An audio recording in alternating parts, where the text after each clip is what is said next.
อบใจเด้ออย่างน้อยก็ได้หากันถึงเวลามันสั้นแต่มันก็มีความหมายสิจำแต่สิ่งดีๆสิเก็บไว้ในใจของอาย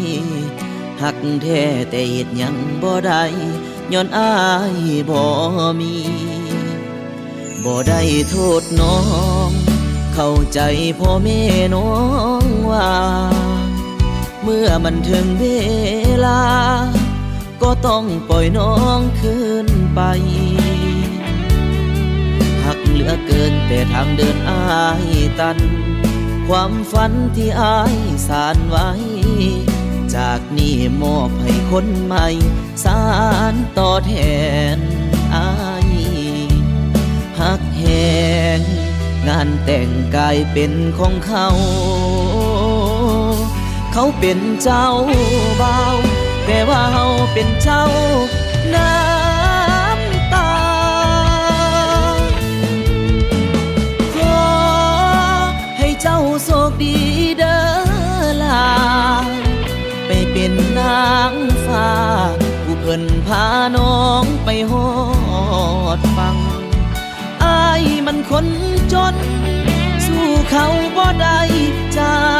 กอย่างมีแต่ใจห่างๆพ่อแม่นางบ่ต้องการเอาขอโทษได้หลายบ่ได้ไปงานเจ้าวิวาญาณมีน้ำตาตกใส่เปื้อนงานของเจ้าอวยพรให้เจ้าทางไกลหากันจนฮอดแก่เฒ่าคิดฮอดอายสิอดเอาให้เจ้าโชคดี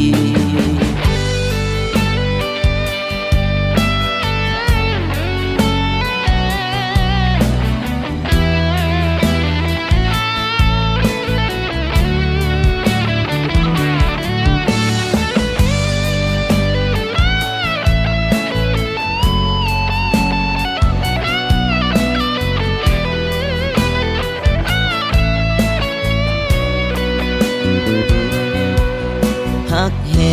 งงานแต่งกลายเป็นของเขา เขาเป็นเจ้าบ่าวแต่ว่าเฮาเป็นเจ้าน้ำตาขอให้เจ้าโชคดีเด้อล่ะไปเป็นนางฟ้าผู้เพิ่นพาน้องไปฮอดฟังอายมันคนจนสู้เขาบ่ได้จากอย่างมีแต่ใจห่างๆพ่อแม่นางบ่ต้องการเอาขอโทษได้หลายบ่ได้ไปงานเจ้าวิวาญาณมีน้ำตาตกใส่เปื้อนงานของเจ้าอวยพรให้เจ้าทางไกล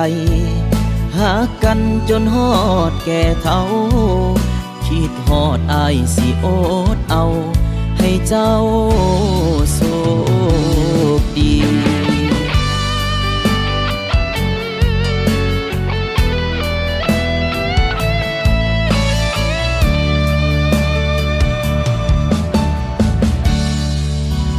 ขอบใจเด้ออย่างน้อยก็ได้หา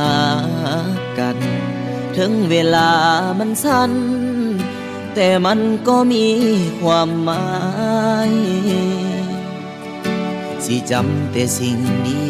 ดีๆสิเก็บไว้ในใจของอายหักแท้แต่เหตุหยังบ่ได้ย้อนอายบ่มีบ่ได้โทษน้องเข้าใจพ่อแม่น้อ